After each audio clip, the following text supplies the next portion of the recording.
ଶୀତ ଦିନ ହେଇଛି ଯେତେବେଳେ ଗରମ ଗରମ ଖାଦ୍ୟ ଖାଇବାର ମଜା ହିଁ ଅଲଗା। ନମସ୍କାର ସାଙ୍ଗମାନେ, ଆଜି ଯେହେତୁ ସାଧାବାର ବା ଗୁରୁବାର, ତ ମୁଁ ସକାଳୁ ଉଠି ମୋ ମୁଣ୍ଡ ଧୋଇ ଗାଧୋଇ ସାରିଲି। ମୁଁ ରୋଷେଇ କରିବାକୁ ଚାଲିଗଲି। ଗୋଟାଏ ପଟେ ପୁଅର ଭାତ ଆଉ ଗୋଟେ ଆମର ଭାତ ବସାଇ ଦେଲି। ମୋ ସ୍ତ୍ରୀ ଲୋକମାନଙ୍କର ଗୋଟିଏ ସବୁବେଳେ ଚିନ୍ତା, ସକାଳ ହେଲେ କ'ଣ ତରକାରୀ କରିବି, ସନ୍ଧ୍ୟା ହେଲେ କ'ଣ ତରକାରୀ କରିବି।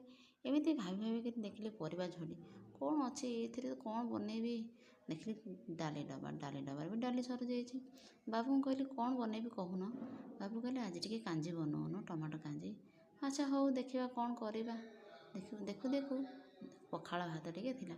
ଏଇ ଭାତରେ କେତେ କ'ଣ କରିବି ମୁଁ କିଛି ବୁଦ୍ଧିବାଟ ଆସୁନି। ତାପରେ ଉଦ୍ଧାନରେ ରେଡ଼ି କରି ନେଇକି ଗ୍ୟାସ୍ ଉପରେ ବସାଇ ଦେଲି। ଆପଣଙ୍କୁ ଯେତିକି ଖଟା ଦରକାର ଆପଣ ସେତିକି ଟମାଟୋ ୟୁଜ୍ କରିବେ। ମୋତେ ତ କାଞ୍ଜି କହିଲେ ବହୁତ ଖଟା ଟିକେ ଦରକାର। ମୁଁ ଟମାଟୋ କାଞ୍ଜି କଲେ ମୋର ବହୁତ ପ୍ରିୟ, ୟାଙ୍କୁ ବି ବହୁତ ପ୍ରିୟ। ସେଥିପାଇଁ ବାବୁ କହିଲେ ଆଜି ଟିକେ ଟମାଟୋ କାଞ୍ଜି କରିଦେ। ତାପରେ ଟମାଟୋକୁ ମଥାମଥି କରିକିରି ମୁଁ ସେଇଥିରେ ତୋରାଣି ଆଉ ଟମାଟୋ ମନ୍ଥିକି ଦେଇଦେଲି।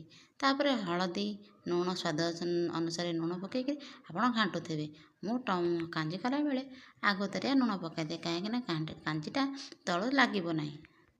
ଉଦ୍ଧାଣିକି ସିଝିବାକୁ ଛାଡ଼ିଦେଲି। ଉଦ୍ଧାଣି ସିଝିଗଲା ପରେ ସେଥିରେ ଭଲ ଭାବରେ ମୁଁ ଡାଲି ଗୁଡ଼ା ବୁଲେଇ ସାରିଲି। ଭଲ ଭାବରେ ସେ ଭାତ ଗୁଡ଼ାକୁ ପୁରା ମିଳେଇ ଦେବା ଦରକାର, ଯେମିତିକି ଖୁଦୁଡ଼ିଆ ରହିବ।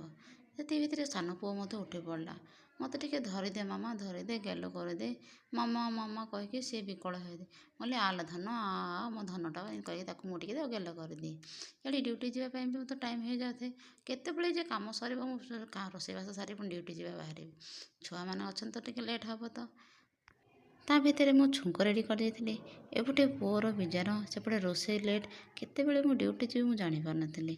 ଏପଟେ ବଡ଼ ପୁଅ ମଧ୍ୟ ଶୋଇଥାଏ, ସେ କେତେବେଳେ ଉଠିବ, ତାକୁ ବ୍ରସ୍ କରେଇବି, ସାନକୁ ବ୍ରସ୍ କରେଇବି। ଓହୋ ଭଗବାନ, କେତେ ଲେଟ୍ ହେଇଯିବ ଆଜି ଡ୍ୟୁଟି ଗଲାବେଳେ। ଏମିତି କହିକି ମୁଁ ଖାଲି ମନରେ ଭାବୁଥାଏ। ଆପଣମାନେ ମଧ୍ୟ ମୋ ଭଳି ଏମିତି ସକାଳୁ ହଇରାଣ ହୁଅନ୍ତି ନା।